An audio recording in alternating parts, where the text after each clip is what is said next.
Director Anil గారు మాట్లాడతారు. అందరికీ నమస్కారం అండి.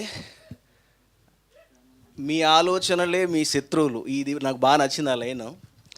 డెఫినెట్గా అంటే ప్రతి ఒక్కళ్ళకి అప్లై ఈజీగా అవుతుంది. ఒక్కొక్కసారి మనం ఎంత డార్క్గా ఆలోచిస్తాం, మనకే భయం వేస్తుంది, ఏంటి ఇలా ఆలోచించేసాం నిన్నని. సో అలాంటి ఒక సెన్సిటివ్ లైన్ తీసుకుని డెఫినెట్గా చాలా మంచి కథ వచ్చిందని నాకు ఆ ట్రైలర్ చూస్తే అర్థమైంది. అలాగే సత్య గారు యాక్చువల్గా ఫస్ట్ నుంచి డైరెక్టర్ అవ్వాలని ఉందనుకుంటా. నాకు చాలాసార్లు కలిశాను కానీ మధ్యలో ఎప్పుడు అలాంటి టాపిక్ రాలే, కథలు చెప్పారు కానీ. బట్ ఇప్పుడు అర్థమైంది ఏంటంటే ఆయన చాలా ప్లాన్డ్గా ముందు వాళ్ళ అబ్బాయిని హీరోని చేసి ఒక 4-5 సినిమాలు తనతో ట్రావెల్ చేసి ఆ ఎక్స్పీరియన్స్ తీసుకుని ఇప్పుడు డైరెక్టర్ అవుతున్నారు.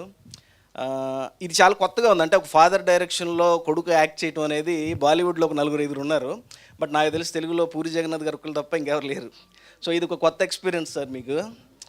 అలాగే ఏంటంటే డైరెక్టర్ ఫాదర్ అయితే ఒక్కొక్కసారి బిడియం ఉంటుంది ఎక్కువ. బట్ రక్షిత్ని చూస్తుంటే అంటే చాలా ఫ్రీగా మా నాన్నే కదా, ఏదైనా ఎక్స్ప్రెస్ చేయొచ్చు, ఏదైనా చెప్పొచ్చు, బాగా చేయొచ్చు అన్న ఫీల్ అయితే కనిపించింది నాకు. అంటే కొన్ని సినిమాలు అంతకుముందు చూసిన సినిమాల కన్నా కొంచెం పరిణతి చెందిన నటుడిలాగా అనిపించాడు నాకు. అలాగే ఈ ఆపరేషన్ రావణ్ అనే టైటిల్ ఇందాక స్వామి గారు చెప్పినట్టు మనకు సమాజానికి రామాయణం ఏది చూసినా ముందు విలన్ అంటే చిన్నప్పటి నుంచి విన్న కథల్లో రావణాసురుడే విలన్ అనేది మనకి మైండ్లో కనపడుతుంది.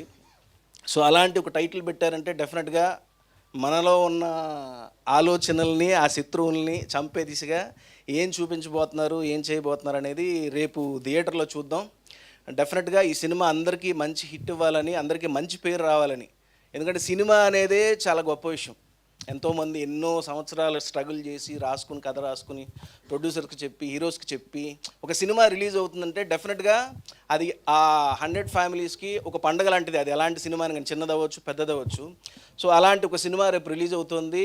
ఇందులో పనిచేసిన టెక్నీషియన్స్ అందరికీ మంచి పేరు, మంచి హిట్, అలాగే మా సత్య గారికి మంచి డబ్బులు రావాలని మనస్ఫూర్తిగా కోరుకుంటూ థ్యాంక్ యూ వెరీ మచ్ అండి. థ్యాంక్ యూ అనిల్ గారు. అనిల్ గారు, ఎప్పుడైనా మీ లైఫ్లో జరిగిందా మీ ఆలోచనలే మీ శత్రువులు అంటే మరి అంత చాలా క్రూయల్? చాలా సార్. ఏదైనా ఒకసారి మనకు వైల్డ్ థాట్స్ వస్తుంటాయి. ఓకే, అది అంటే చెప్తే బాగుంటుంది, ఇలా కూడా ఆలోచిస్తారని. బట్ నాకు తెలిసి ప్రతి ఒక్కళ్ళకి ఎక్కడో చోట ఉంటుంది డార్క్ సైడ్. బట్ తెల్లారు లేవగానే మళ్ళీ ఇదేంటి ఇలా ఆలోచించాం రాత్రి అని ఒక ఫీల్ అయితే వస్తుంది. అది షూర్ నాకు తెలిసి మీకు కూడా వచ్చి ఉంటుంది. లేదండి, ప్లీజ్ నన్ను ఇన్వాల్వ్ చేయకండి అనిల్ గారు. సో నా ఐ రిక్వెస్ట్, మరి ఆపరేషన్ రావణ్ని మన ముందుకు తీసుకొస్తున్న డైరెక్ట్